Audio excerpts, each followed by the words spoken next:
Uncertainty is the background noise of modern life. It hums through career changes, flickers in news headlines, and waits in quiet moments of doubt. We often treat this uncertainty as a puzzle to be solved, a threat to be eliminated. But what if that is the very approach that drains our strength? Stoicism, the ancient philosophy practiced by Roman figures like Marcus Aurelius and teachers like Epictetus, offers a different path. It provides a timeless method not for clearing the fog around us, but for building an unshakable confidence within it. This is not about positive thinking. It is a practical system for focusing only on what you control, forging resilience through a shift in perspective, and mastering the discipline of your own judgments. By the end, you will have a concrete, step-by-step method to maintain steady confidence no matter how chaotic the world becomes. How did a philosophy designed for leaders and those facing great change become a guide for modern resilience? What simple mental move can instantly soften the power of a looming worry? Where does true, unbreakable confidence actually come from, if not from success or certainty? What is the one thing you can always own, even when everything else feels lost? The first step in building steady confidence is to draw a clear line. This is the cornerstone of the Stoic Method, a principle so fundamental it is known as the Dichotomy of Control. Picture a simple, stark division. On one side of this line is everything that is truly, genuinely within your confidence to the outcome is a recipe for inner turmoil. This is not about becoming passive. It is about becoming strategic. Your energy is a finite resource. The Stoic Method asks you to stop spending it on storms you cannot calm, and to start building a shelter you can always rely on, which is your own disciplined mind. For a moment, bring to mind one current concern. It could be large or small. Now, mentally place its components on either side of that line. What parts are truly yours to influence through your choices and efforts today? What parts simply are not? This act of categorization is not just an exercise. It is the first and most critical move in reclaiming your confidence from the chaos of circumstance. What if you could vaccinate your mind against anxiety? The Stoics developed a powerful mental practice for exactly this purpose, a method they called Premeditation Malorum. This translates to the premeditation of difficulties, which sounds intense, but its true purpose is the opposite of pessimism. Think of it not as dwelling on the worst, but as a proactive rehearsal for life's challenges. By calmly examining potential setbacks before they happen, you drain them of their fearful power and build a reservoir of resilient confidence. This practice transforms the unknown from a source of dread into a series of manageable scenarios you have already navigated in your mind. The Roman philosopher Seneca was a master of this technique. In his letters, he advised regularly reflecting on potential changes, not to make ourselves unhappy, but to achieve two profound goals. First, it cultivates a deep appreciation for what we have right now, recognizing its temporary nature. Second, and more crucially for confidence, it fortifies the mind. He wrote that we should anticipate not that something might happen, but that it certainly will happen. By doing so, we are never caught off guard. The shock of the unexpected is what truly overwhelms us. This practice removes that shock, leaving behind only the event itself, which we are now prepared to meet with reason. Let us apply this to a common modern uncertainty.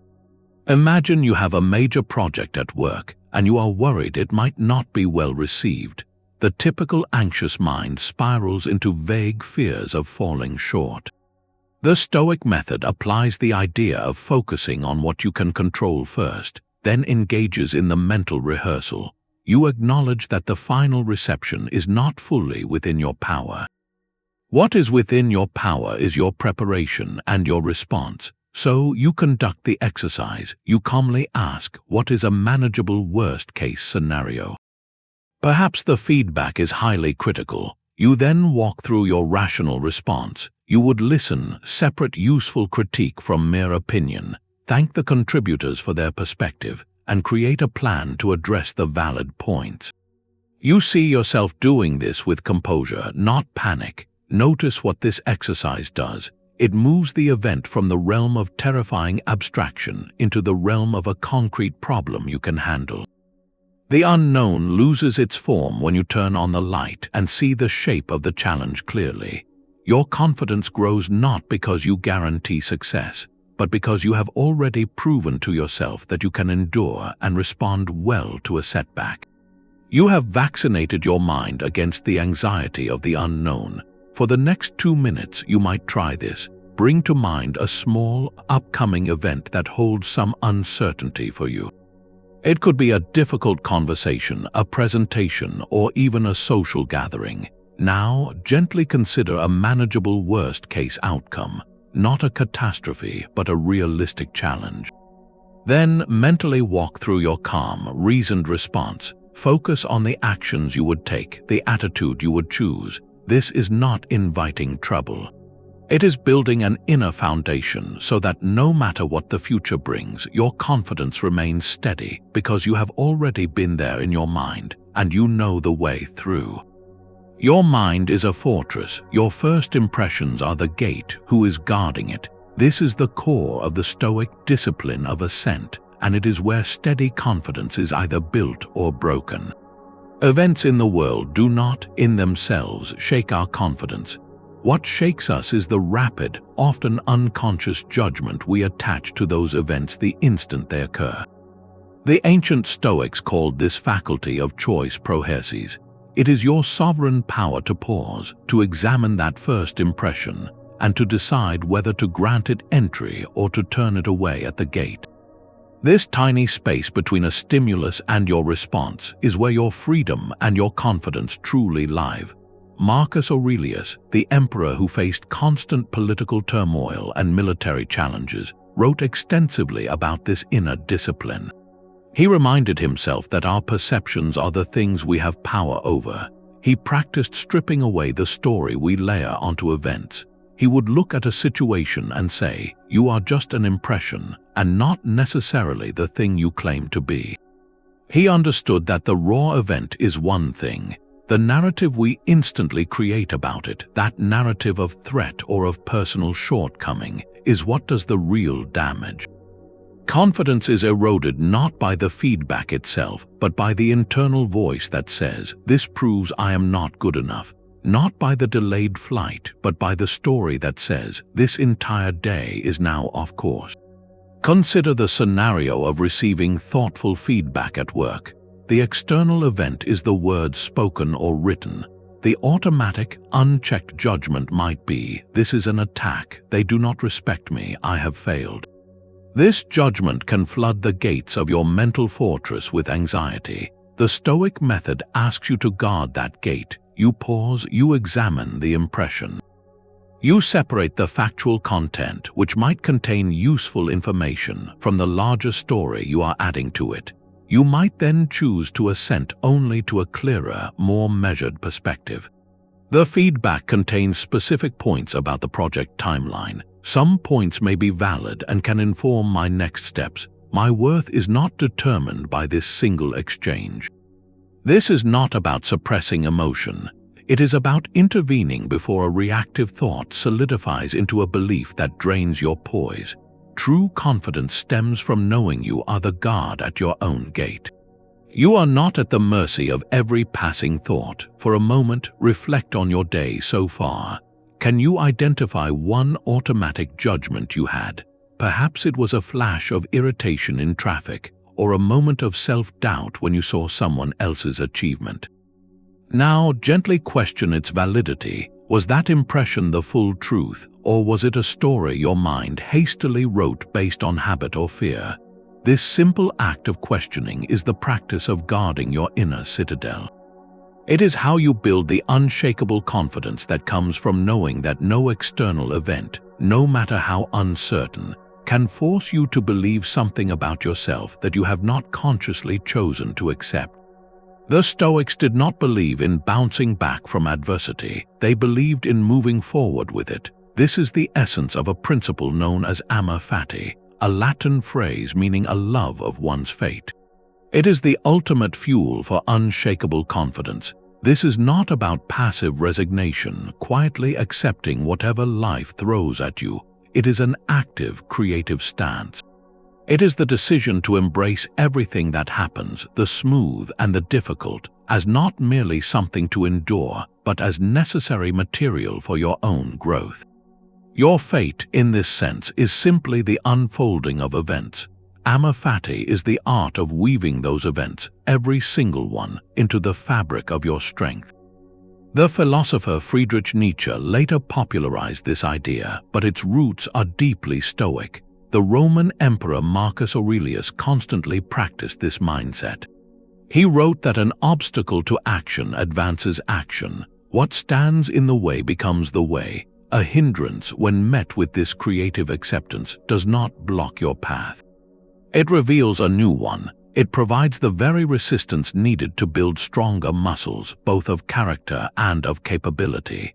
When you learn to see obstacles this way, your relationship with uncertainty changes completely. You stop asking, "Why is this happening to me?" and you start asking, "What is this making possible for me?" Think of a past rejection or a professional setback. The initial story is often one of a difficult turn. The Amor Fati mindset invites a profound reframe. That rejection was not a door slamming shut. It was a redirecting force.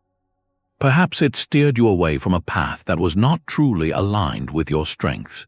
Perhaps it forced you to develop a skill you had neglected. Maybe it created the space for a different, unforeseen opportunity to enter your life that you would have been too busy to notice otherwise. The event itself does not change, but your interpretation of it, and therefore its power over your confidence, transforms entirely. It moves from being a source of doubt to being a source of fuel. This is how confidence becomes steady. It is no longer dependent on things going well. It is built from the unshakable knowledge that no matter what happens, you have the capacity to find the value in it, to use it, to grow from it. You are not at the mercy of circumstance. You are in a creative partnership with it. So take a moment for a reflective question. Looking back over your own journey, what is one event you initially resisted, that you fought against, that ultimately taught you something invaluable? What strength did it invite you to discover? That is Amor Fati in action. That is the quiet, relentless engine of a confidence that cannot be taken, because it is forged in the very fires it learns to love. Rising above your current situation, seeing it from a great height, is more than a daydream. It is a deliberate Stoic exercise known as the view from above, a tool for dissolving anxiety and restoring a calm, enduring confidence. Our worries have a way of filling our entire field of vision, becoming the only thing we can see. This mental practice is the antidote to that myopia. It asks you to zoom out, not just to the level of your city or country, but to the scale of the cosmos itself, placing your single life and its immediate troubles within the vast, flowing context of time and nature's cycles. Suddenly, that looming deadline or that social slight is seen for what it truly is, a small event in a long story, a single note in a grand symphony. Marcus Aurelius returned to this perspective again and again in his private writings. He would remind himself to look at the stars, to contemplate the earth as a mere speck, to consider the countless generations that have come and gone before him. He wrote that many of the anxieties that trouble you are insignificant, and you can put them in their proper place by viewing the world as a whole, by recalling the swiftness of the passing of all things, both what is remembered and those who remember. He was not dismissing his duties, but rather framing them within a reality so large it made personal drama seem almost comically small. This is not about becoming detached or uncaring. It is about gaining the spaciousness of mind to care from a place of strength, not from a place of panic. Let us apply this to a modern source of stress. You have a high-stakes presentation tomorrow, and the anxiety is building. Your heart races, your thoughts spiral. Now, engage the view from above, mentally pull back. See yourself in the room, then see the building, then the city, then the continent from space. Consider all the other presentations happening at this very moment across the globe. Think of all the people who have faced similar moments throughout history. Their experience is now part of a much longer human story. Your presentation is one event among trillions. This does not make it unimportant, but it does strip away the catastrophic weight your fear had assigned to it. You are not at the center of the universe, you are a participant in it, and that realization is profoundly liberating. It allows you to step forward with a quieter, more steady confidence because the outcome, whatever it may be, will be absorbed into the immense flow of life. So take a moment for a final, personal reflection. Bring to mind your current biggest concern, the one that feels heaviest. Now, ask yourself a sequence of simple questions. How will this matter in 1 month? How will it look in 1 year? What about in 1 decade? Trace the concern forward through the timeline of your life. You will often find that its sharp edges soften, its imposing size diminishes. It becomes a chapter, not the whole book. This cosmic perspective is always available to you. It is the ultimate reminder that your capacity for confidence is as vast as the view you choose to take. What if your success could not be taken away by a market shift, a missed chance, or someone's opinion? This is not a fantasy of positive thinking, it is the bedrock of Stoic confidence. The philosophy makes a radical and life-altering claim. The only thing of ultimate and unassailable value is your moral character, your virtue. Everything else, every external outcome we chase and fear, is seen as an indifferent. It may be preferred or not preferred, but it cannot touch the core of your worth. When your confidence is tied to these externals, it is forever fragile, held hostage to fortune. When it is tied to living with integrity, wisdom, courage, and self-control, it becomes intrinsic, durable, and completely your own. The Stoics called this state of flourishing eudaimonia, and they believed it was achieved through virtue alone. The teacher Epictetus put it plainly. He said that the essence of the good is a certain kind of moral purpose, and the essence of its opposite is a certain kind of moral purpose. What is outside the sphere of your moral purpose is not good or bad in the deepest sense. Your moral purpose, your choice to act with character, is the sole metric that truly matters. Seneca echoed this thought, writing that a good person, content with their own virtue, does not trouble themselves with the chaos of chance. They are like a rock in the sea, unmoved by the crashing waves. Their confidence is not in the calmness of the water, but in the solidity of their own foundation. Consider the practical contrast in a single scenario. 2 people launch business ventures, and both see them conclude within a year without the outcome they hoped for. The first person had tied their entire sense of success and confidence to the external metric of profit and recognition. The experience, therefore, feels total in its difficulty. It can seem like a verdict on their capability, a source of deep discouragement, a collapse of confidence. The second person, guided by the Stoic metric, measures differently. They ask internal questions. Did I act with wisdom in my planning and research? Did I demonstrate courage in taking a thoughtful risk and in facing the outcome? Did I deal with partners and customers with justice and fairness? Did I practice temperance in managing resources and my emotional reactions? If they can answer yes to these virtues, then the venture was a success in the way that counts most, regardless of the financial outcome. The experience becomes a masterclass in resilience, not a marker for their self-worth. This reframe is the source of unshakable confidence. It means you can walk into any uncertain situation, knowing that the true measure of your performance is entirely within your control. You cannot control the market's reaction, but you can control your preparation and honesty. You cannot control another person's affection, but you can control your kindness and respect. The goal shifts from achieving a specific result to expressing your character fully within the attempt. So reflect on a recent endeavor, something you labeled a success or a shortcoming. Now gently set the external outcome aside for a moment. Look only at the process. What virtue did you exercise? Where did you choose courage over comfort, wisdom over haste, fairness over advantage? That is your real success. That is the confidence no outside force can ever diminish. Do you feel like a lone boat in a storm or part of the ocean itself? This is the heart of the final Stoic concept for steady confidence, a principle called Sympatheia. It is the profound recognition that everything in the universe is interconnected, woven into a single, rational, and living whole. For the Stoics, the cosmos was not a cold, empty space with isolated events. It was a cosmopolis, a cosmic city of which we are all citizens. Understanding this deep connection transforms our experience of uncertainty. We stop seeing ourselves as random victims of chaotic forces and begin to see ourselves as participants in a vast, intelligent system. This shift from isolation to belonging is a profound source of strength and stability.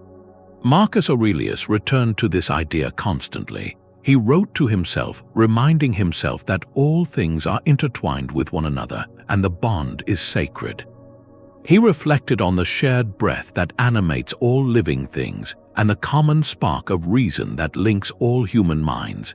He saw his own personal trials not as private burdens, but as part of the shared human journey. This perspective dissolves the illusion of being alone in your hardship. When you face a professional setback, you are experiencing a form of a challenge that has been faced by countless others throughout time. When you feel concern about the future, you are connected to a universal human experience. You are not a solitary boat being tossed. You are the ocean itself, experiencing one of its own movements. This has a direct, practical application for modern confidence. Consider a widespread challenge, like an economic shift or a period of social change. The instinctive reaction is often one of private worry, a feeling that the world is closing in on you personally. The Stoic lens of Sympatheia reframes this entirely. It allows you to see the event not as a personal attack, but as a shared human circumstance.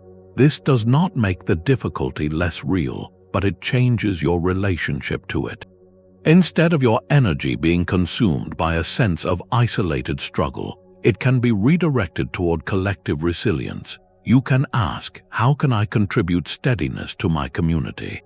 How can I support others who are navigating this same current? Your confidence grows because you are drawing strength from a sense of purpose larger than your individual situation. So take a moment for a final, grounding reflection. Bring to mind one current challenge in your own life, something that feels uniquely yours. Now gently widen the frame. Consider how many other people in your city, in your country, across the world are likely facing a very similar trial right now in their own context. They may be thinking about providing for their family, navigating a personal health journey, or tending to an important relationship. You are not alone in the essence of the experience. This shared thread of human life is the fabric of the cosmopolis. Recognizing your place within it does not diminish your journey. It provides the deep, steadying confidence that comes from knowing you are part of something vast, ordered, and enduring. You are never just a boat in the storm. You are made of the same water, moved by the same wind, and connected to every other wave. The only moment you can ever act with confidence is this one. Anxiety is a thief of time, stealing the present to pay a debt to a future that may never arrive. Our confidence falters when our mind is anywhere but here, replaying old scripts of regret or writing new ones of dread. Stoic confidence is not found in rewriting the past or controlling the future. It is built by anchoring yourself completely in the present, the only domain where your power of choice is genuinely alive and active. This is the art of finding sufficiency in what is right before you. The Roman philosopher Seneca saw this as the central challenge of a life poorly lived. In his letter on the shortness of life, he observed that we are often in the habit of anticipating our troubles. He wrote that we let the future slip away while we are looking ahead to it, abandoning the present in our concern for what is to come. We postpone life itself, telling ourselves we will truly live later when conditions are perfect. But the perfect condition for confidence is not a future state of certainty. It is the simple, undeniable reality of the current moment where you can think, decide, and act. Worry is an act of imagination, a story you tell yourself about a world that does not yet exist. Confidence is an act of presence, a choice you make in the world that is tangibly here. A practical method to reclaim this presence is to give worry a specific container. This might sound counterintuitive, but it is remarkably effective. Designate a brief, specific time each day, perhaps 10 minutes in the late afternoon, as your official period for reflection. When a concerned thought about tomorrow or next month intrudes during your work or your rest, gently acknowledge it. You might even make a quick note. Then remind yourself that you have a scheduled appointment to consider that topic and return your focus to the task at hand. When your reflection time arrives, sit down with your list. Examine each item calmly and rationally. For many, you will find the concerns have lost their urgent charge. For those that remain, you can now apply the Stoic tools you have learned. You can separate what is within your influence from what is not, and you can make a plan only for the former. This practice does not eliminate planning. It eliminates the constant background static of worry that prevents you from acting with full confidence in the now. So here is a direct challenge for the next hour. Choose one simple task, whether it is writing an email, taking a walk, or having a conversation. Commit to being fully immersed in it. When your mind wanders to a past experience or a future consideration, gently guide it back to the sensations and demands of the present activity. Notice the texture of your engagement. Does your confidence in your ability to simply do this one thing begin to feel more solid, more immediate? This is the foundation. A life of steady confidence is built hour by hour, moment by moment, by showing up fully for the only time you ever truly have. Who is your model for calm under pressure? We often think of confidence as something we must generate from scratch within ourselves, but the Stoics understood a powerful shortcut. They actively studied models of excellence, individuals who embodied the traits they wished to cultivate. This practice was not about idolizing perfection, but about finding direction. The Stoics called their ultimate model the sage, an idealized figure of perfect wisdom and virtue. While they acknowledged that becoming a perfect sage was unlikely, they used this ideal as a compass, a constant reference point to orient their own choices and build their confidence step by step. By studying how exemplary individuals navigated difficulty, we receive a living template for our own resilience. Seneca frequently wrote letters analyzing the character of historical figures like Cato the Younger, a Roman senator known for his unwavering integrity. Seneca did not suggest his readers could or should replicate Cato's exact life. Instead, he held up Cato's actions as a mirror, asking his readers to see what was possible for a human spirit under extreme pressure. Marcus Aurelius performed a similar exercise in his private journal, reflecting on the specific virtues he observed in his adoptive father, his teachers, and even political rivals. He would list their qualities such as patience, generosity, or steadiness, not to copy their lives, but to internalize the principles they demonstrated. The sage and these real-world exemplars serve as a North Star. You may never reach the star, but by keeping it in sight, you will never lose your way. Here is a practical way to apply this. Choose one figure, historical or contemporary, known for a resilient spirit. This does not have to be a Stoic philosopher. It could be a leader, an artist, a scientist, or even someone from your personal life who has faced challenge with notable poise. Now move beyond the general admiration. Isolate one specific instance where they demonstrated steady confidence. How did they prepare? What did they say or not say? How did they carry themselves afterward? Analyze the event not for its drama, but for the underlying mental moves they likely made. Perhaps they paused to separate what they could control from what they could not. Maybe they reframed a setback as an opportunity for a different kind of strength. They almost certainly returned their focus to the present moment and the next right action. This analysis gives you something far more valuable than inspiration. It provides a transferable blueprint. You are reverse engineering confidence. So, who is your exemplar? And more importantly, what is one specific quality they demonstrated that you can consciously practice this week? Is it their deliberate pause before responding to criticism? Is it their ability to maintain a sense of purpose despite external noise? Is it their consistent focus on their own standards of effort rather than on unpredictable results? Choose just one trait. For the next 7 days, watch for moments where you can intentionally exercise that same muscle.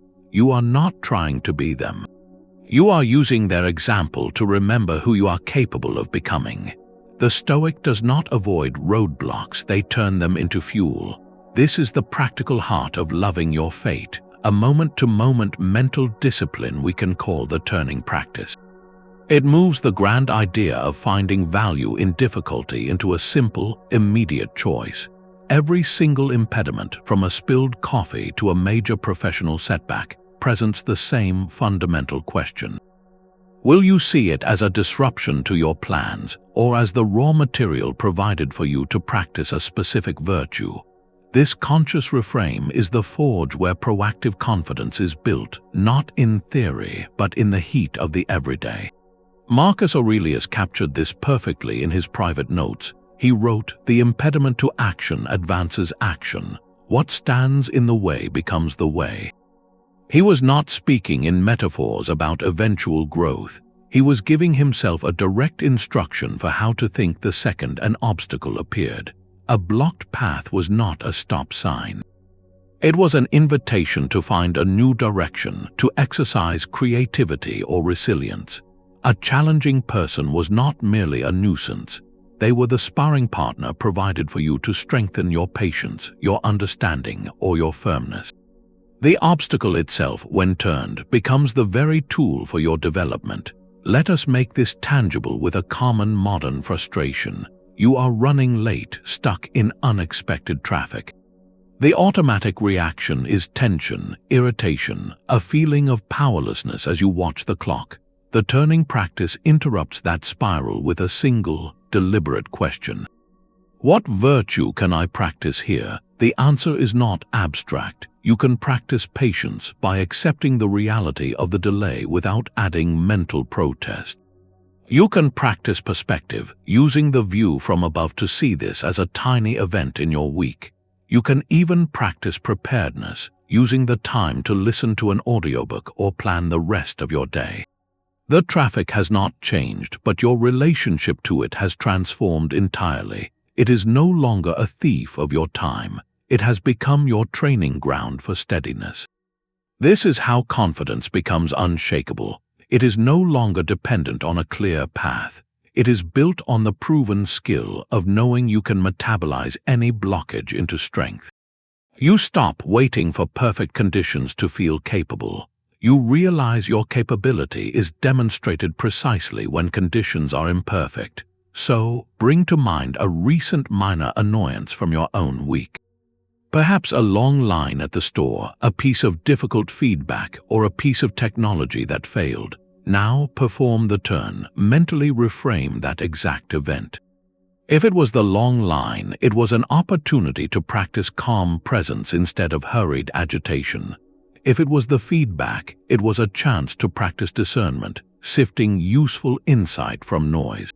See the event not for what it took from you, but for what it asked you to build within you. This simple, repeated act is the alchemy of Stoic confidence, turning the lead of daily friction into the gold of inner fortitude. True strength is built in the quiet moments you choose for yourself. Athletes lift weights to stress their muscles, so those muscles grow stronger. How do you train your confidence muscle?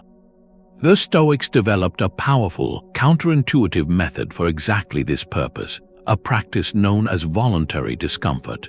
This is the deliberate, temporary embrace of a manageable challenge, not as a form of punishment, but as a controlled test for your own resilience. It is a way to prove to yourself, in a safe and measured way, that your well-being does not depend on perfect conditions. By willingly stepping into a small challenge today, you prepare yourself against the worry of larger uncertainties tomorrow. You build the foundational confidence that comes from knowing you are sufficient, even when ease is set aside. This practice was common among the Stoic philosophers. Seneca, one of the wealthiest men in Rome, would regularly set aside a few days to live in what he called voluntary simplicity. He would wear plain clothing, eat the most basic food, and sleep on a hard surface. He did this not because he enjoyed going without, but to remind himself of a vital truth. He wrote that he wanted to prove to himself that those conditions which he worried about were not to be feared at all. He was testing his own freedom, ensuring that his peace of mind was not held captive by his fine linens or full pantry. The goal was never the challenge itself. The goal was the liberating realization: I can be happy even if. I can be content even without. This is the core of the training. It systematically reduces the power that external circumstances have over your inner state. When you voluntarily take a cooler shower, you are not just getting clean. You are having a conversation with your own comfort. You are demonstrating in a small, physical way that a minor shift from your preference is not a threat. It is simply a sensation. You are building evidence against the mind's automatic claim that any deviation is an emergency. This practice translates directly to life's larger uncertainties. When a financial shift occurs, you have already practiced doing with less. When a plan falls through, you have already practiced adapting to a different rhythm. Your confidence is no longer tied to everything going smoothly, because you have repeatedly experienced your own capacity to handle a different outcome. The application is beautifully simple. Start with something tiny, safe, and completely within your control. It could be taking a 5-minute walk without your phone, simply to be with your own thoughts. It could be choosing a simpler meal or turning off the heating in your car for a short drive and just noticing the cool air. The point is not the act itself, but the observation that follows. Pay close attention to what happens inside you. You will likely notice a brief impulse to avoid the feeling, followed by the calm realization that you are perfectly okay. There is no crisis. You are still you, capable and intact. That moment of recognition is where the muscle grows. So, for tomorrow, choose one tiny voluntary challenge. Make it so small it almost seems silly. As you experience it, focus less on the sensation and more on the resulting feeling of inner capability that arises on the other side. That quiet surge of self-sufficiency is the sound of your confidence muscle getting stronger, step by deliberate step, proving to you beyond any doubt that you are far more resilient than your comforts have led you to believe. Let's talk about the one certainty within all uncertainty, our own human journey. This is the Stoic practice of Memento Mori, remembering the nature of time. At first glance, it sounds like a serious concept, but for the Stoics, this was not a dark fixation. It was the ultimate tool for cultivating a confident and purposeful life. By keeping the reality of our limited time consciously in mind, we cut through the fog of hesitation and trivial fear. It creates an urgent clarity, a confidence to act on what truly matters because we understand deeply that the opportunity to do so is not endless. The Emperor Marcus Aurelius returned to this thought constantly in his private writings. He would remind himself, you could leave life right now. Let that determine what you do and say and think. He was not inviting despair. He was installing a mental filter of immense power. When you remember that your time is finite, the opinions of others lose their crushing weight. The fear of social embarrassment, of not being liked or approved of, begins to seem like a strange game you no longer have time to play. It asks the most direct question possible. If not now, when? This question, held not with anxiety but with clear-eyed focus, generates a steady confidence to begin, to speak, to create, and to connect. Consider the practical paralysis of procrastination. You have an important conversation you have been putting off, or a creative project you keep delaying for a perfect tomorrow. The usual excuses revolve around not being ready or fearing the outcome. Now, apply the lens of this ancient practice. If you truly internalize that your time or the other person's time is limited, how would your perspective change? The risk of an awkward conversation suddenly pales against the greater risk of never having it at all. The desire for perfect conditions for your work is replaced by the confident urgency to start with the conditions you have. The obstacle is no longer your fear. The obstacle becomes the potential waste of the precious, irreplaceable present. This practice clarifies life down to its essentials. It asks you to distinguish, with gentle honesty, between what is truly meaningful and what is merely noisy. That difficult but necessary apology, that expression of love or gratitude you assume someone already knows, that idea you have been nurturing in secret, all of these move from the category of someday to the category of now. Confidence under this light is not about guaranteed success. It is about the profound assurance that you are spending your most limited resource, your time, on things worthy of it. So here is a reflective prompt to sit with. What would you do differently today if you fully embraced the fact that your time is finite, not with a sense of panic, but with a sense of clarified purpose? Would you finally send that message? Would you spend 10 less minutes scrolling and 10 more minutes on something that nourishes your spirit? Would you let go of a minor resentment that is costing you peace? This perspective does not shrink your world. It sharpens its edges, brings its colors into vibrant focus, and gives you the quiet, urgent confidence to step into the center of your own life, right now, while you certainly can. Uncertainty shakes us most when we are attached to a specific, fragile outcome. The deeper our craving for one particular result, the more power we hand over to chance. This is where Stoicism introduces its most liberating discipline, the discipline of desire. It asks a radical question. What if the root of our anxiety is not the uncertainty of the world, but the nature of our own wants? Stoic confidence is not about suppressing desire. It is about retraining it, aligning what you want with what is truly yours to command. When your deepest desire is to act with integrity and wisdom, regardless of the outcome, you become invulnerable to the shifting winds of fortune. The Stoics drew a crucial distinction to guide this realignment. They spoke of preferred indifference. These are the external things we naturally lean toward, like health, financial security, or a successful project.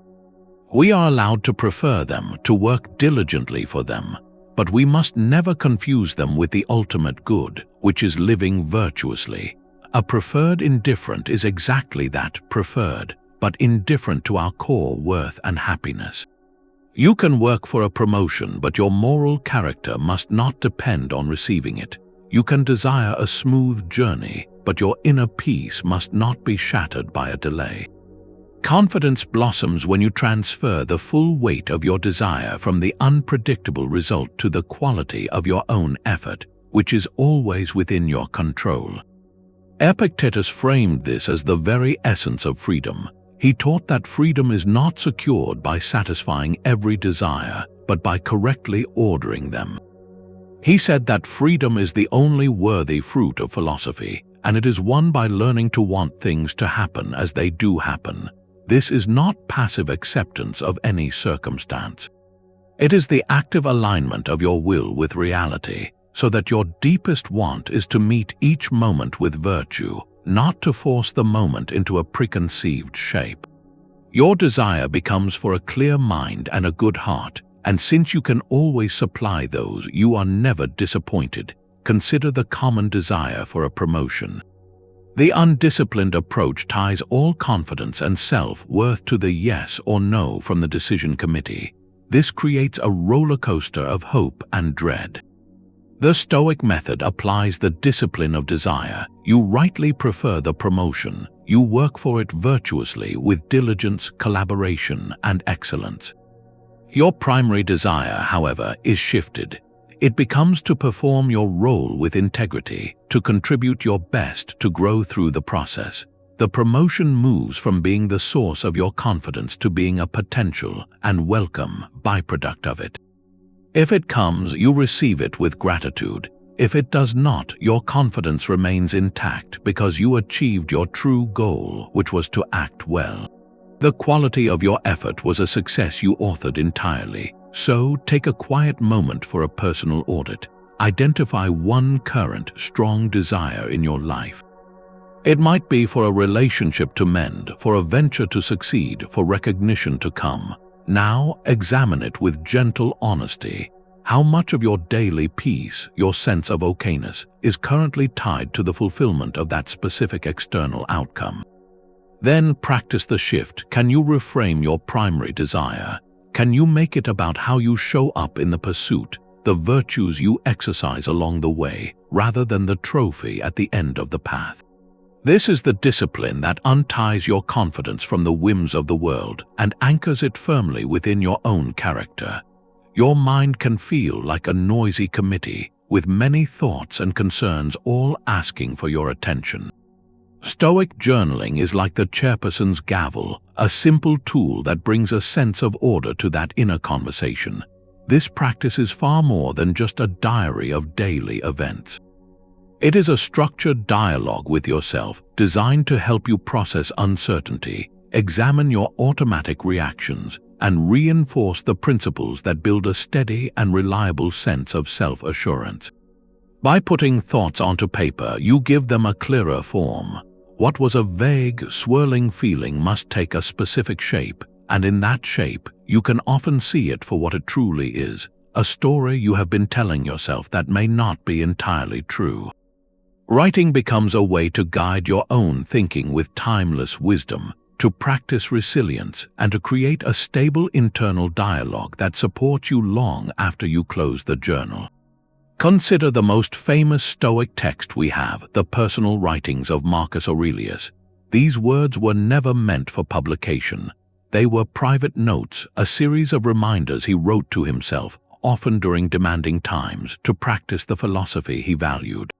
He was not creating a work for others to read. He was engaging in the daily work of self-guidance, of gently steering himself back toward reason, of nurturing his own spirit toward living well. That is the true purpose of this tool. It is not for an audience. It is the quiet, consistent practice of becoming your own most thoughtful guide. The practical application is beautifully straightforward and requires no special equipment, just a few minutes of honest reflection. A powerful and simple prompt to use is this two-part question. First, what did I try to manage today that was not truly within my own influence? This directly applies a core idea, helping you see where your energy might have been spent on external outcomes or the choices of others. Second, what positive quality did I practice? This shifts your focus to your own actions, asking you to recognize a moment of courage, patience, fairness, or wisdom you demonstrated, no matter how small it seemed. This nightly reflection does not dwell on what went wrong. It trains your attention to notice the difference between what you can affect and what you cannot, and to appreciate the growth of your own character. This act of writing builds assurance because it is a form of rehearsal. On the page, you can calmly consider a potential challenge, plan a thoughtful response, and affirm what matters most to you. When a similar situation arises in daily life, it can feel more familiar. You have already walked through it in your mind. You have already offered yourself guidance. The noisy committee of worries grows quieter because the chairperson, your thoughtful self, has already established a sense of order. So here is an invitation, a reflective prompt you can act on right now. Take just 5 minutes, write without overthinking about what the phrase steady confidence means to you personally, not a dictionary definition but your own felt sense of it. What does it look like in action? How might it change your approach to a current concern? This simple act of definition is the first stroke of the gavel. It begins the process of turning a fuzzy ideal into a clear personal compass, built one honest sentence at a time. The Stoics saw the universe not as chaos, but as a city with laws. This city, this cosmopolis, was governed by a principle they called logos. It was not a bearded figure in the clouds issuing decrees. Think of it instead as the fundamental, rational order woven into the fabric of everything. It is the intelligence in the seed that knows to become a tree, the mathematical certainty of the seasons, the cause and effect that shapes every event from the falling of a leaf to the rise of a civilization. For the Stoics, trusting in this inherent rationality, even when a single event seems confusing or difficult, was the source of the deepest philosophical confidence. It is the assurance that things unfold as they must within a coherent, interconnected whole. This trust is not blind faith, it is a choice to see with a wider lens. When we face a large-scale event that feels like a personal challenge, perhaps a natural event or a sudden economic shift, our immediate perspective is often one of surprise and disruption. The Logos perspective invites a different view. It asks us to see these events not as random occurrences, but as expressions of a vast, dynamic system. A forest fire, from a purely ecological standpoint, is part of a cycle of renewal. A market adjustment, while deeply challenging for many, is part of the larger rhythm of human enterprise and innovation. This does not dismiss the real difficulty involved. Instead, it places that experience within a context so immense it can soften the sharp edge of personal grievance. Our confidence then comes from aligning our personal reason with this cosmic reason, navigating the system with understanding rather than railing against its very existence. The Stoic ideal of living in accordance with nature directly stems from this. It means two things simultaneously. First, it means living in harmony with our own unique human nature, which is to be rational, social, and creative. Second, and just as importantly, it means living in harmony with the nature of the whole, the Logos. We align our small, individual will with the grand, unfolding will of the universe. When we do this, we stop seeing ourselves as lonely fighters against an unpredictable world. We become conscious participants in a meaningful process. Our confidence transforms from a brittle hope that things will go our way into a steady understanding that we are part of the way things go. To make this tangible, take a simple observation today. Watch a plant growing toward the light or the precise, predictable arc of the sun setting. There is no hesitation, no chaos in these processes. They follow an inherent, non-negotiable order. Your own life is part of that same order, just on a vastly more complex scale. The next time a large, unsettling event enters your awareness, pause and consider it through this lens. Can you perceive, even faintly, the interconnected causes that led to this moment? Can you see your role not as someone caught in confusion, but as a rational agent within a system, capable of choosing your response with wisdom and courage? That shift in perception from chaos to cosmos is where an unshakable philosophical confidence takes root. True confidence is not kept in a vault, it is built through useful action. The Stoic method reveals a profound truth. Our deepest assurance often falters when we turn our gaze inward for too long, becoming overly focused on our own perceived shortcomings. Anxiety thrives in that self-centered space. The remedy is to shift your focus outward toward your role in the social world. For the Stoics, confidence was not a solitary achievement. It was reinforced and made meaningful by our inherent duty to contribute, to act with justice, and to serve the common good. This sense of purpose and belonging directly counteracts the isolation that breeds uncertainty. The philosophy called this natural social affinity oikoiosis. It is the idea that we are not isolated individuals but are born for community, wired to care for others just as we care for ourselves. Marcus Aurelius constantly reinforced this in his private thoughts. He wrote to himself, "What brings no benefit to the hive brings none to the bee." He saw his immense power not as a personal trophy, but as a tool for public service, a means to contribute to the well-being of the whole. His confidence was tied to fulfilling that duty, not to accumulating personal praise. When your sense of worth is linked to your usefulness, to your fairness, to your kindness, it becomes a stable foundation. It is no longer vulnerable to the fluctuating opinions of others because you are measuring yourself against a deeper standard, your own integrity in action.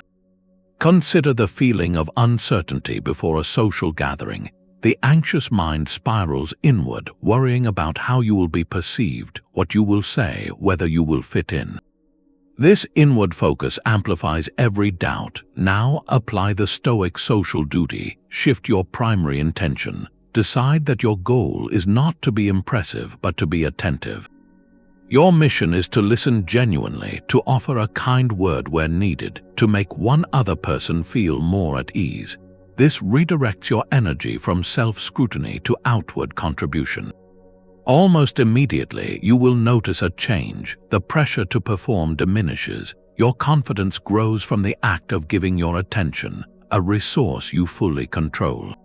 You build self-respect through your own useful action, and you forge a social bond, however small, that becomes a source of mutual strength.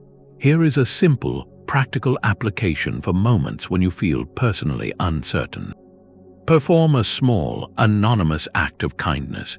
It could be as simple as leaving a positive note for a colleague, helping a neighbor with a task, or making a modest donation to a cause.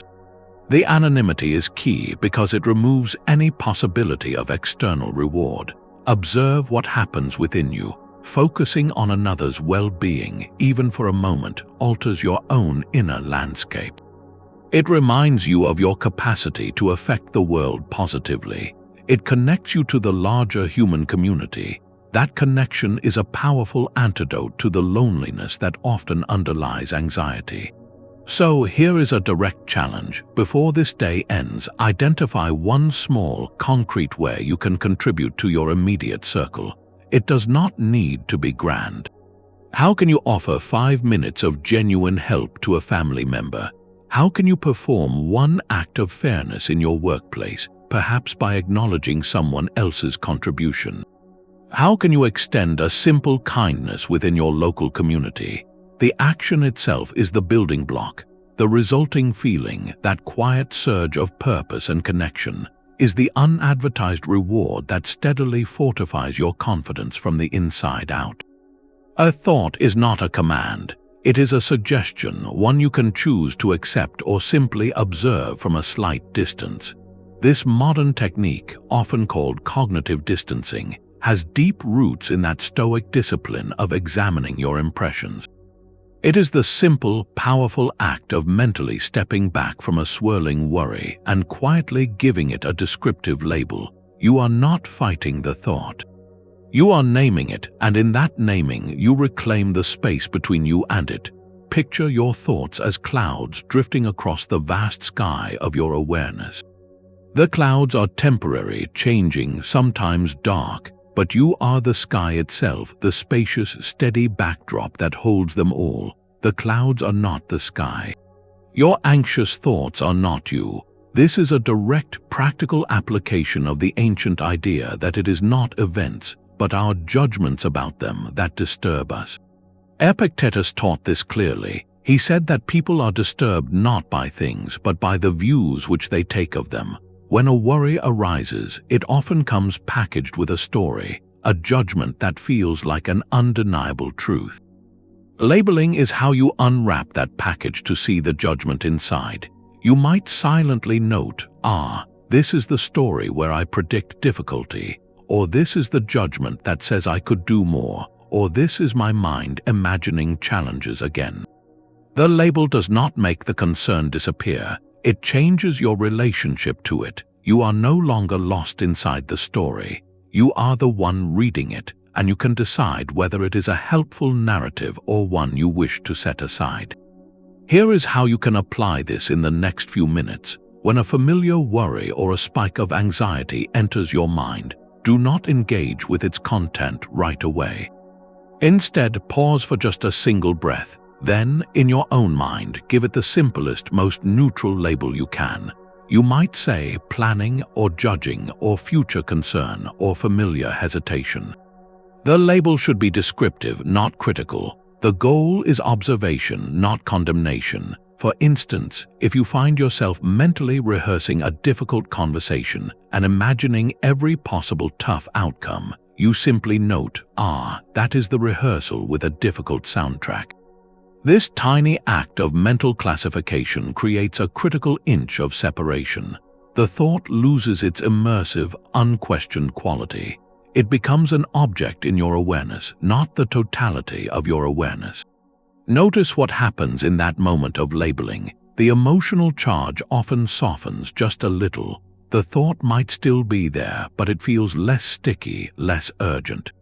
You have reminded yourself that you are the thinker, not merely the thought. You are the sky, not the passing storm cloud. This is cognitive control in its most gentle and effective form.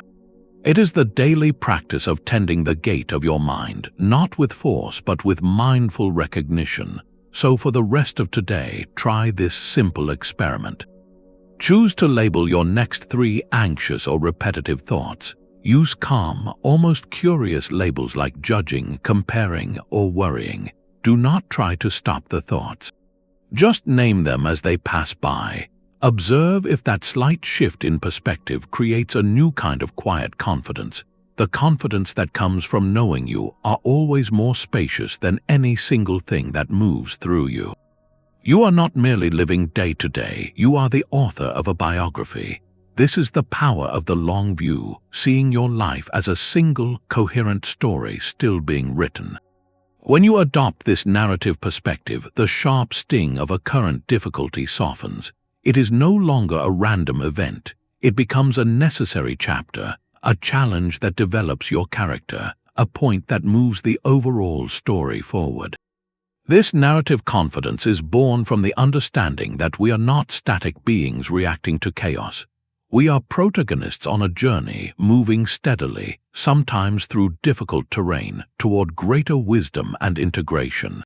The thinkers of old deeply valued this idea of a life of purpose and coherence.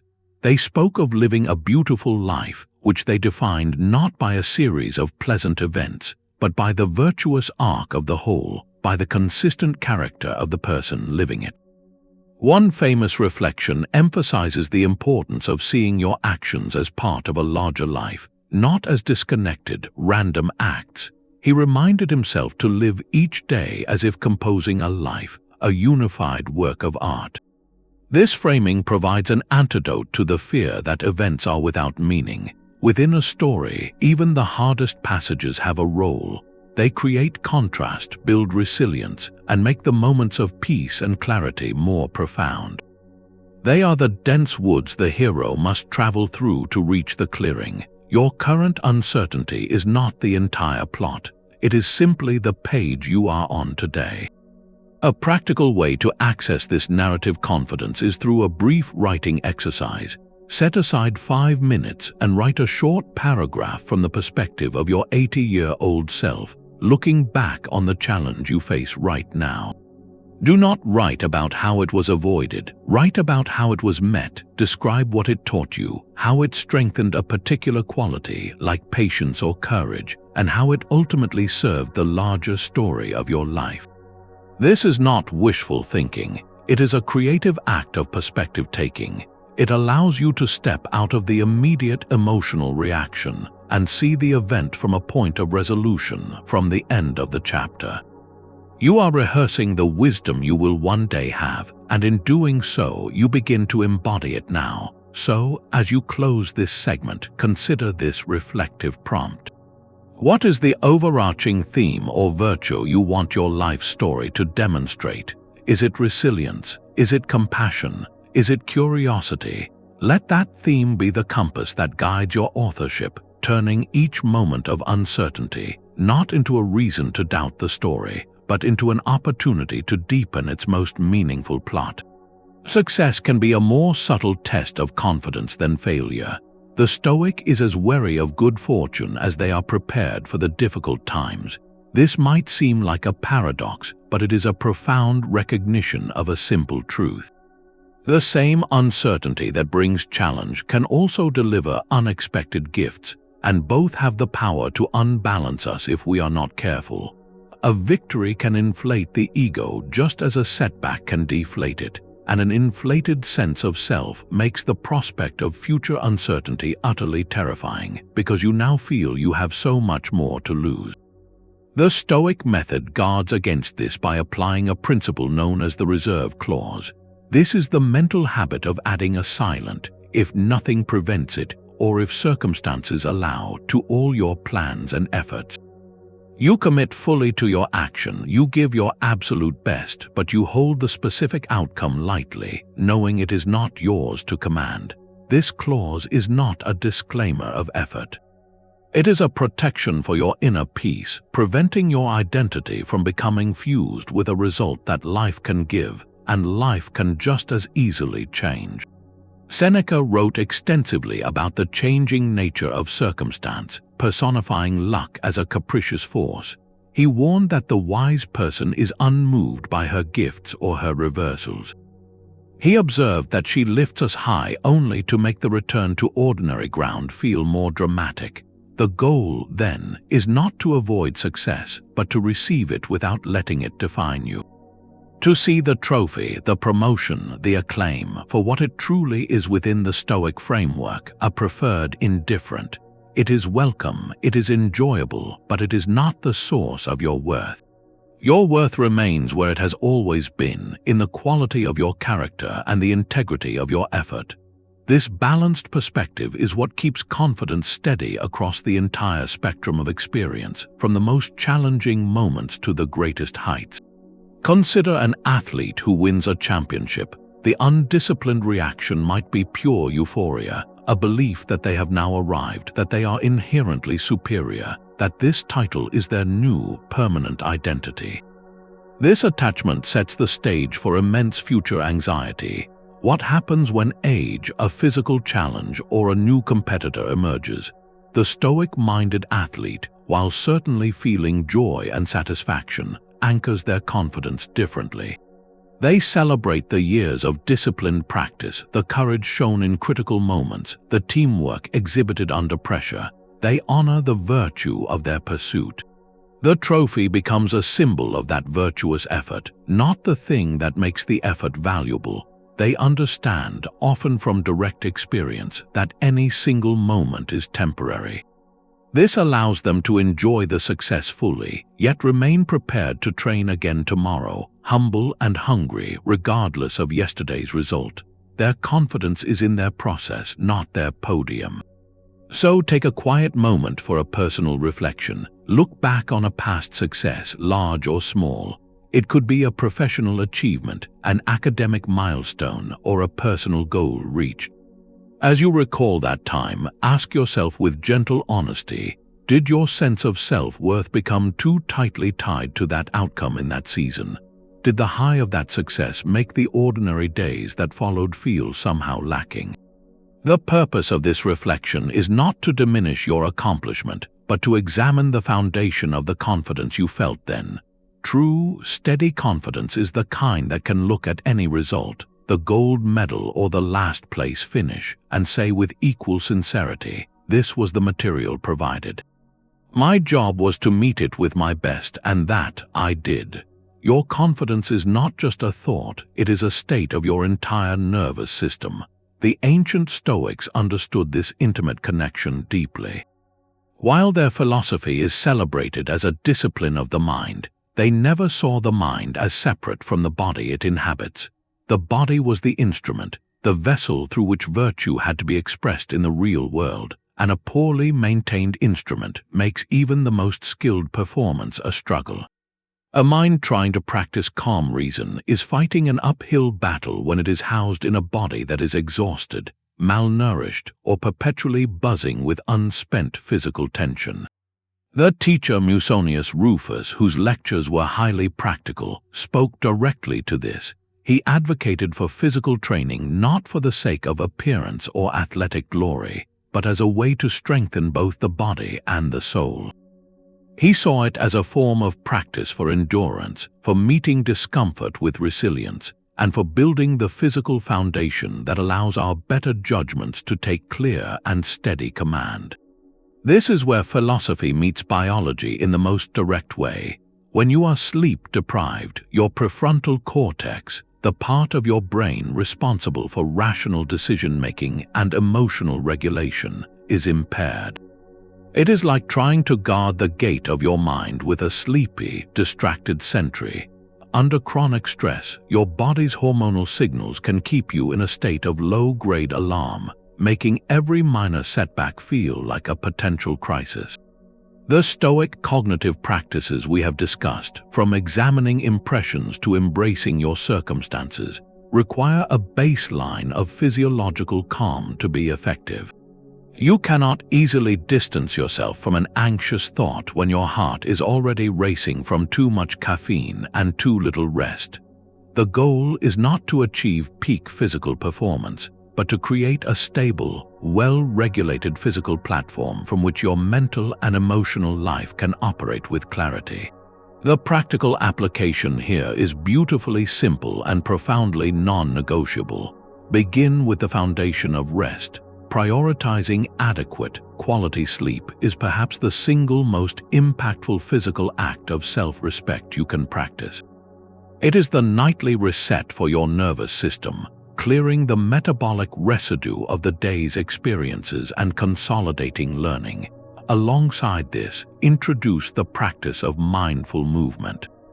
This does not require a gym membership or intense workouts. It can be as simple as a daily 10-minute walk, taken not as a task to check off, but as a sensory experience. Leave your phone behind, feel the rhythm of your steps, notice the air on your skin, observe the world around you without layering commentary onto it. This rhythmic, moderate movement helps regulate your system, shifts your state, and literally clears your head, creating space for the mental clarity that confidence requires. So here is a gentle prompt for reflection. As you consider your own journey towards steady confidence, pause to assess one simple physical habit. It could be your hydration, the way you hold your posture at your desk, the consistency of your sleep schedule, or the quality of your nutrition. Choose just one. Ask yourself, is this habit currently supporting my mental clarity, or is it subtly working against it? What small, sustainable adjustment could you make this week to better align your physical instrument with your philosophical aims? Tending to the body is not a distraction from the work of the mind. It is the essential groundwork, ensuring that when uncertainty arrives, you are meeting it not from a place of depletion, but from a foundation of cultivated calm. The question "why me?" is a natural human reflex when difficulty arrives, yet within that simple phrase lies a hidden and costly assumption. It presumes the universe is a personal agent that has singled you out for a special kind of trouble, framing your experience as a unique and targeted event. Stoicism offers a radical and liberating alternative to this narrative. It invites you to see events not as personal messages, but as impersonal occurrences, inevitable intersections in the vast and interconnected web of cause and effect that makes up our world. Your task then shifts from the impossible work of deciphering a cosmic why to the entirely possible work of determining your own how. How will you respond? How will you meet this moment? That is where your true agency and your confidence actually reside. Marcus Aurelius constantly practiced this shift in perspective. In his private writings, he would remind himself that what happens to you has happened to others throughout history. He would reflect on the countless people who have navigated personal challenges, professional shifts, and various forms of personal grief. He was not dismissing his own experience, but rather placing it within the grand and shared story of human existence. Your particular challenge is not a unique curse. It is a common human experience. This viewpoint does not minimize the feeling, but it does drain the poison of isolation from it. You are not a solitary target. You are a participant in the universal human condition, facing a version of a situation that has been met by millions before you and will be met by millions after. That shared context becomes a source of profound and steadying strength. Consider applying this to a personal experience of difficulty, such as a sudden health journey or an unexpected professional transition. The initial reaction often holds that deeply personal "why me?" It can feel like a verdict on the story you thought you were living. The Stoic Method invites a conscious reframe. You acknowledge the factual reality. This health journey is occurring. This professional shift is happening. These are events within the flow of nature and human systems. The question of why it happened to you is set aside as unanswerable and ultimately unhelpful. In its place, you ask the empowering question, "This is here. How will I meet it? How can I care for myself with wisdom and patience through this process? What constructive actions can I take, and what strengths can I practice as I navigate this transition?" The focus moves from a fruitless search for blame to a practical plan for integrity in the present. So here is a reflective prompt for you.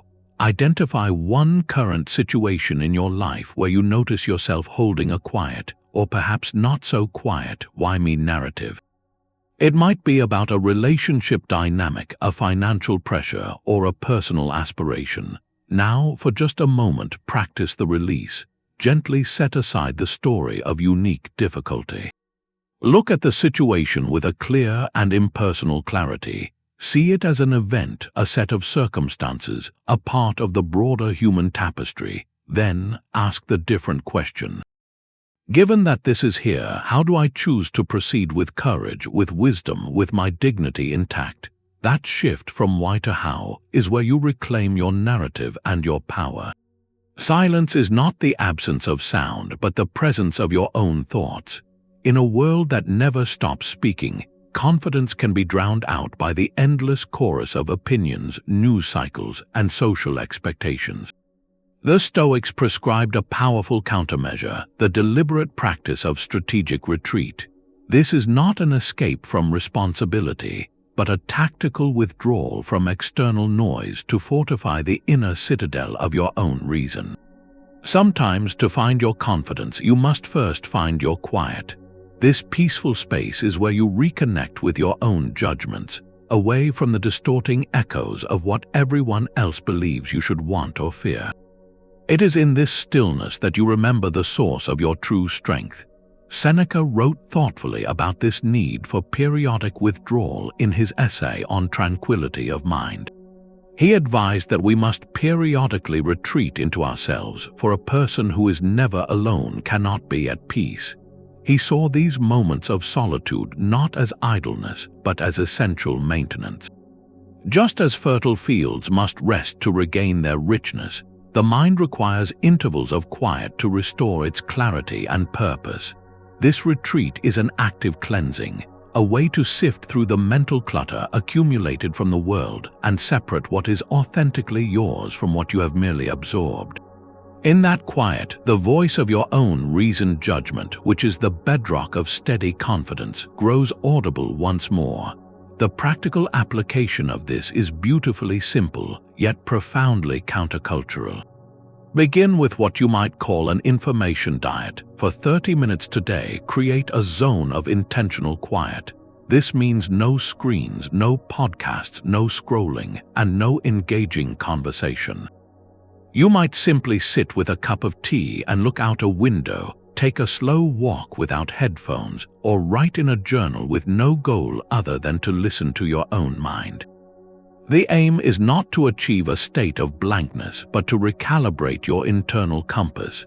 You are giving your mind the space to process, to settle, and to surface what truly matters to you, apart from the urgent demands of the external world. Notice what happens in this space. At first, there may be restlessness, a mental itch to check for notifications or to fill the silence. This is the habit of noise asserting itself. Then, if you allow it, a different quality of thought begins to emerge. You might recall a personal priority you had forgotten amidst the daily rush. A creative solution to a lingering problem might drift into view, or you may simply feel a gentle, steadying sense of your own presence, a quiet assurance that you are still here, capable and whole, regardless of the activity beyond your quiet room. This reconnection is the renewal Seneca described, so here is a direct challenge for your own practice. This week, schedule a single hour of intentional silence and solitude. Block it in your calendar as you would any important appointment. During that hour, commit to being with yourself without digital mediation or social input. You might walk in nature, sketch, meditate, or simply sit. The activity is less important than the condition of inward attention. Afterward, make a few brief notes.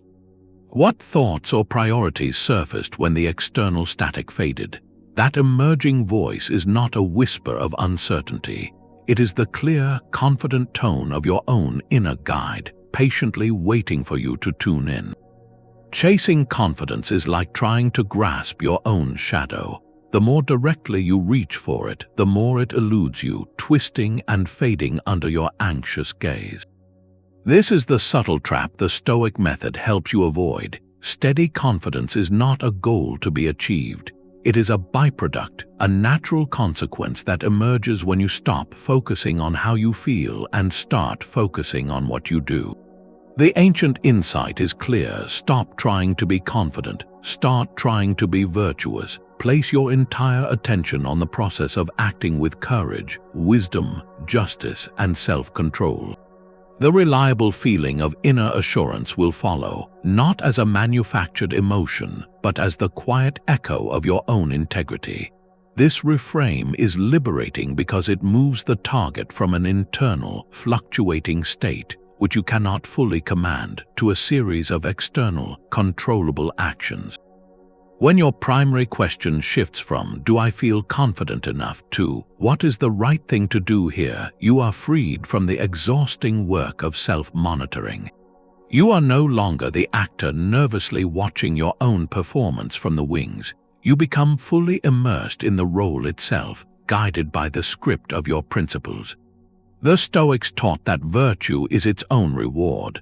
The good feeling, the sense of wholeness and steadiness, is the natural consequence of living in alignment with your nature as a rational and social being. It is the warmth that comes from building a fire, not the phantom heat you try to conjure by staring at empty air. Consider the common challenge of public speaking, a classic arena for confidence anxiety. The typical approach involves techniques to manage nerves, to appear confident, to control the audience's perception of you. This keeps the focus squarely on yourself, amplifying every flutter of doubt. The Stoic Method applies the byproduct principle. Your goal is reframed entirely. You are not there to prove your confidence. You are there to deliver genuine value to the audience, an act of service and justice. You focus entirely on the clarity of your message, on ensuring it is helpful, on connecting with the listeners as fellow members of your community. Your energy flows outward toward contribution, not inward toward self-scrutiny.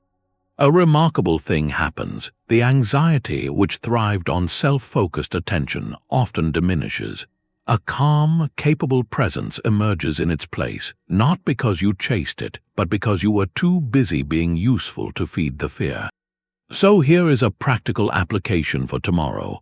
Choose one specific task, perhaps a meeting, a difficult conversation, or a creative project. For that task, make a conscious decision.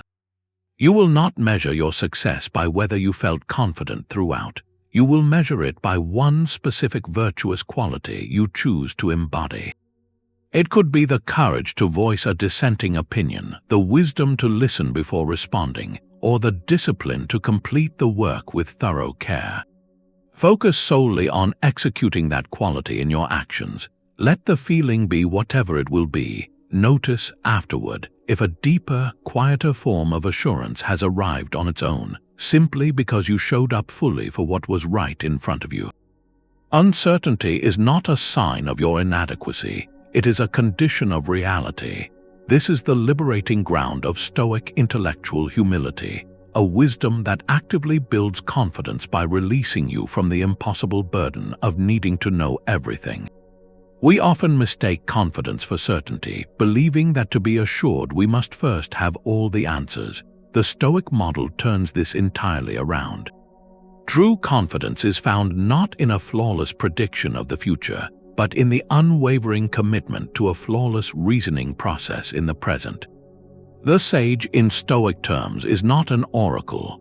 The sage is a dedicated practitioner of clear judgment, someone who gathers the best information available, makes a thoughtful choice, and then remains fully prepared to adapt as new information emerges. Your power lies in the quality of your thinking, not in the fantasy of total control. This insight has deep philosophical roots. Socrates, a profound influence on the Stoic tradition, famously declared that the wise person knows he does not know. This is not a confession of ignorance, but a declaration of intellectual integrity. It is the conscious acceptance of the limits of human understanding, which paradoxically opens the door to genuine learning and resilient action. When you stop pretending you can see around every corner, you become far more adept at navigating the path actually in front of you. Your confidence shifts from being brittle, reliant on everything going exactly as foreseen, to being adaptable, rooted in your trust in your own capacity to think and adjust. Consider a high-pressure decision, like a complex financial investment or a significant choice between different paths forward. The desire for perfect certainty here can be paralyzing. You may research endlessly, seeking a guarantee that simply does not exist in the realm of human affairs. The Stoic method applies intellectual humility. You commit to becoming an expert on the process, not on the outcome. You consult reliable sources. You weigh the pros and cons with as much clarity as you can muster. You may seek counsel from trusted advisors. Then you make the best judgment call with the information you have, fully acknowledging the unknowns that remain. Confidence in this scenario does not come from knowing you chose the perfect path. It comes from knowing you chose thoughtfully, with integrity, and with the readiness to respond to whatever results that choice may bring. This mindset frees an immense amount of mental energy previously spent on agonizing over every unknown variable. It allows you to act decisively even when the landscape is foggy, because your assurance is in your navigational skill, not in the clarity of the map. So take a moment for a personal audit. Identify one area in your life right now where you are pressuring yourself for perfect certainty. It might be about a relationship's future, a career move, or even a creative project's reception. Now practice the simple, powerful phrase of the intellectually humble Stoic. Say to yourself, I do not have all the answers, and I do not need them. I will act on the best reasoning I have available to me now. Feel the weight of omniscience lift. What remains is not doubt, but the quiet, steady confidence of a thinker ready to engage with the world as it is, not as you wish it to be. Do not wait for the day to shape you. Shape your mind for the day. This is the strategic briefing of Stoic morning preparation, a daily ritual of mental sovereignty. Before the world's demands can rush in, you claim the first quiet moments to fortify your perspective, to rehearse your principles, and to step forward not as a passive reactor, but as a composed and ready participant. This practice is the proactive groundwork for everything we have explored. It is where you lay the foundation of focusing on what you can influence and conduct a thoughtful consideration of what may come, all before your first real interaction. It is the daily act of building your shelter before the weather arrives. Marcus Aurelius left us the most profound example of this ritual. His personal writings, the Meditations, are not a polished book for public consumption. They are a collection of morning and evening reminders, notes he wrote to himself. they often begin with direct, grounding observations about the nature of the world and his duties within it. He would remind himself of the precious and fleeting nature of time, the interconnectedness of all people, and the importance of meeting the day's tasks with justice and patience. He was not seeking inspiration. He was conducting a briefing, aligning his commander's mind with the mission of living well before the many duties of his role could pull him off course. The practical application of this is beautifully simple and requires only a few focused minutes. It is a 3-part mental sequence you can complete with a cup of coffee or in the quiet before the household stirs. First, state one core principle clearly and calmly to yourself. This is your anchor. It could be, I control my efforts and my attitude, not the final results. Or, my worth is measured by my character, not by external approval. Choose one that resonates with your current season. Second, visualize one potential challenge the day might reasonably present. Not a catastrophe, but a realistic friction point. It might be a difficult conversation, a tedious task, or a moment of waiting that tests your patience. See it clearly. Third, and most importantly, affirm your intended thoughtful response. Decide in advance how you will meet that moment. I will listen first. I will focus on the process, not the clock. I will use this pause to breathe and observe. This ritual does not create a perfect day. It creates a prepared mind. It installs the software of your philosophy before the day's data starts streaming in. When the anticipated challenge arises or something entirely different appears, you are not starting from scratch. You have already warmed up the mental muscles of discernment and resilience. Your confidence is steady because you have already visited this territory in your mind and chosen your path. So here is your reflective prompt, a direct invitation to build this into your own life. Design a single, powerful sentence for your morning preparation tomorrow. Make it a statement of principle and intention. It could be as simple as, today I meet all events with a calm mind and a helpful spirit. Or, my focus is on the quality of my work and I release my grip on the outcome. Write it down, say it quietly to yourself as you begin. This one sentence is your daily declaration of sovereignty, your first and most important step in maintaining a confidence that is built, not found, one deliberate morning at a time. A Stoic does not just end the day, they audit it. This is the essential maintenance, the nightly examination that closes the loop of continuous improvement. After the morning preparation sets your intentions, the evening review assesses the reality, transforming daily experience into lasting confidence. This is where theory meets the friction of life, a quiet space for honest reflection without self-condemnation. It is not about listing shortcomings, but about gathering data on your own mind, learning its patterns, and gently guiding its growth. The philosopher Seneca practiced this diligently and wrote about it in his essay on anger. He described his own nightly ritual, a conversation with his own spirit. He would ask himself, what unhelpful pattern have you addressed today? What impulse have you resisted? In what way are you better? His focus was not on grand achievements, but on the subtle, incremental progress of character. He was auditing his inner governance, ensuring that each day, however ordinary, contributed to the strengthening of his rational self. This practice turns every single day, even the most challenging ones, into a masterclass in self-understanding. The practical application is a structured yet gentle inquiry. Set aside just 5 minutes before sleep.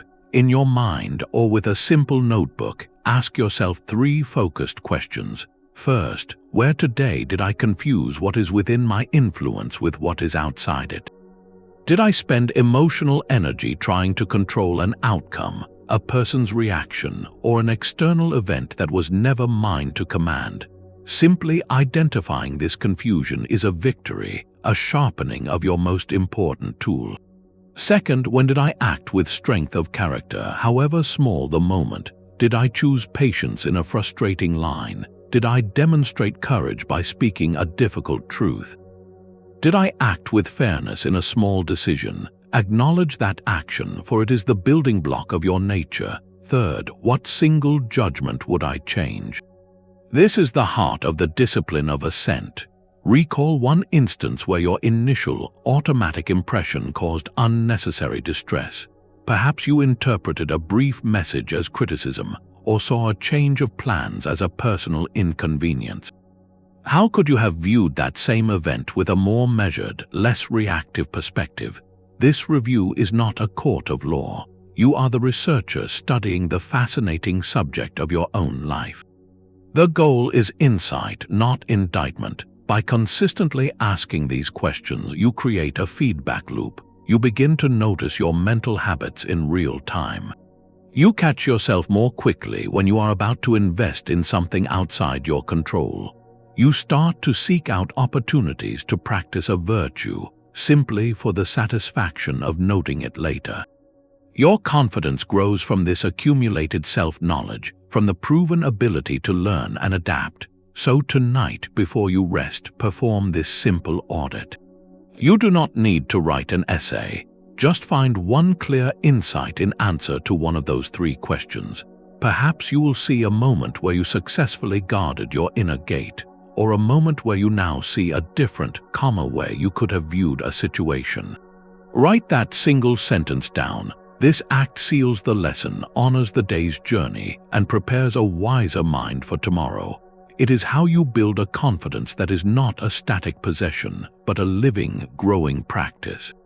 A calm mind sees the path where a storm of feeling sees only walls.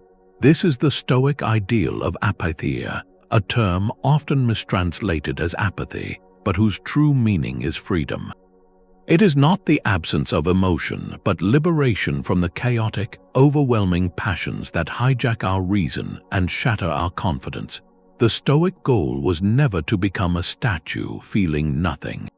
It was to become a clear-eyed navigator, no longer tossed by every internal squall of terror, rage, or consuming desire. Your confidence operates in the space of clear reason, not in the storm of panic. Apatheia is the cultivated inner weather that allows you to see steadily and act wisely, regardless of the external climate. Stoic psychology made a crucial distinction to guide this freedom.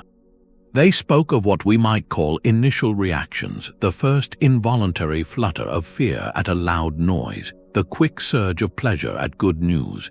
These were seen as natural, physical responses outside our direct control. The trouble begins not with that first flutter, but with what happens next. This is where we grant our assent. We take that initial reaction and we layer a powerful, often irrational judgment onto it. We tell ourselves this noise is a catastrophe, this good news is my permanent salvation. That judgment fuels the initial spark into a full-blown, destructive passion, a fire that burns away our composure and our ability to choose well. The sage, in Stoic terms, was not devoid of positive feeling. They experienced what the philosophy called good feelings, Sympatheia, which flowed from virtue itself. This could be a quiet joy from acting with integrity, a sense of warm affection for others, or a calm wish for what is truly good. These states were clear, reasoned, and stable because they were rooted in correct judgment about what genuinely matters, which is character, not external fortune.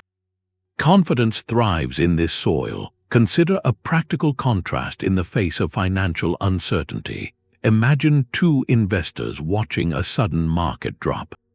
The first is seized by a passion, the intense anxiety we call panic. Their judgment is that this drop is a permanent, personal disaster that must be stopped at all costs. This clouded judgment leads to a frantic, emotional sell-off, often at the worst possible time. The second investor, cultivating apatheia, feels the same initial jolt of concern, a natural proto-passion. But they pause, they examine the impression, they apply reason. Their judgment is that market fluctuations are part of a larger system, that their long-term principles are sound, and that a calm assessment is needed. This clear sight may lead to a reasoned minor adjustment, or to no action at all, taken from a place of steady principle, not turbulent fear. The first was a reaction from a mind in chains. The second was a response from a mind that is free. So, take a quiet moment for a personal audit.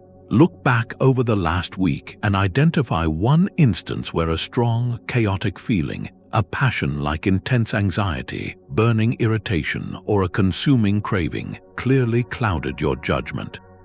Now, gently look beneath the feeling for the judgment that fueled it. What story did you tell yourself in that moment? Did you judge a delay as a personal affront? Did you judge a desire as a necessity? That underlying judgment is the point of your leverage. Seeing it is the first, liberating step toward the clear-sighted confidence of Apatheia, where you feel the wind, but you remain the captain of your ship. You are the sole owner of the only thing that truly matters. All the steps we have walked through, from drawing the line of control to the nightly review, culminate in this single, unassailable truth of Stoic confidence. It is not a feeling you hope to summon. It is the knowledge, deep and unshakable, that you own your character, your choices, and your judgments. These are your permanent possessions. No market shift can repossess your integrity. No closed door can seize your capacity for courage. No change in circumstance can foreclose on your freedom to choose your response. In a world of endless change, you hold one asset that cannot be taken, your proherses, your moral purpose. This is the invincible inner citadel, and its walls are built from your own reasoned assent. This ownership defines your worth. When you anchor your sense of self to this internal property, the entire external economy of opinion and fortune loses its power to unsettle you. Your value is not traded on the stock exchange of public approval. It is a private currency minted and secured within your own mind. The teacher Epictetus began his entire philosophy with this radical declaration. He taught that you are not your body or your possessions, but your faculty of choice. Everything else you experience, your health, your relationships, your social standing, is merely on loan from the universe to be enjoyed and cared for, but never confused with the core of who you are. You are the chooser, that is your identity, and it is the one thing no external event can ever strip away. Consider the profound application of this during a major life transition. Perhaps a significant relationship comes to an end, or a business venture you poured your heart into does not proceed as hoped. The raw feeling of difficulty is real. The story we often tell ourselves, however, is one of loss. It feels as if something important has been moved from our grasp. The Stoic lens of self-ownership reframes this entirely. That person or that venture was an external. They or it involved an external. They did not and cannot take my capacity to choose how I respond with dignity. They cannot confiscate the lessons I learned, the integrity I showed in the effort, or my freedom to rebuild with wisdom. The experience is real, but the core of you remains intact, sovereign, and fully operational. Your confidence, therefore, is not left behind in the past. It is standing beside it, surveying the landscape, and already considering the principles with which you will build anew. So here is a simple, powerful act of declaration to seal this understanding. Find a quiet moment and either write it down or state it aloud with calm conviction. Say, my confidence is rooted in my unassailable ownership of my character and my choices. Let that sentence settle. It is not a boast, it is a statement of fact, a deed to your own soul. Whenever you feel the old tremors of uncertainty, return to this deed. You are the owner, the property is yours, and that is the most steadying confidence there is. The path of steady confidence is walked, not found. This Stoic method is not a switch you flip, but a trail you learn to follow day after day through every kind of weather. Think of this not as a destination you reach, but as a path you walk every day. The goal is not to achieve a perfect, unbroken state of calm. That is an impossible standard that would only create a new form of anxiety. The true goal is the walking itself, the daily return to the principles, the gentle act of remembering and realigning. Each time you catch yourself worrying over something outside your control and consciously redirect your focus, you are not failing. You are practicing, you are laying down another stone on the path. The very act of returning, of self-correction, is what builds the resilient neural pathways of a confident mind. It is the repetition that forges the habit until one day you realize the path has become your natural way of moving through the world. Seneca, in his letters, spoke of philosophy not as a subject for intellectual debate, but as a guide for the whole of life. He wrote that we must learn philosophy by living it. It is a companion for every season, a source of strength in difficulty, and a source of humility in good fortune. This is the lifelong journey. There will be days you forget the path entirely, swept up in a rush of emotion or circumstance. There will be weeks where the principles feel abstract and distant. This is not a sign that the method has failed. It is a sign that you are human, and the practice is waiting for you, as patient as the trail beneath your feet, whenever you choose to step back onto it. The most practical step forward is also the simplest. Do not try to master everything at once. That is a recipe for feeling overwhelmed and giving up. Instead, choose just one of the practices we have explored. It might be the morning preparation where you set your intention for the day. It could be the evening review where you gather your insights. Perhaps it is the discipline of mentally drawing the line between what you can and cannot control whenever a new concern arises. Select the one that feels most accessible, the one that quietly calls to you. Commit to practicing that single thing, and only that, with gentle consistency for the next 2 weeks. Do it imperfectly. Do it sometimes forgetfully.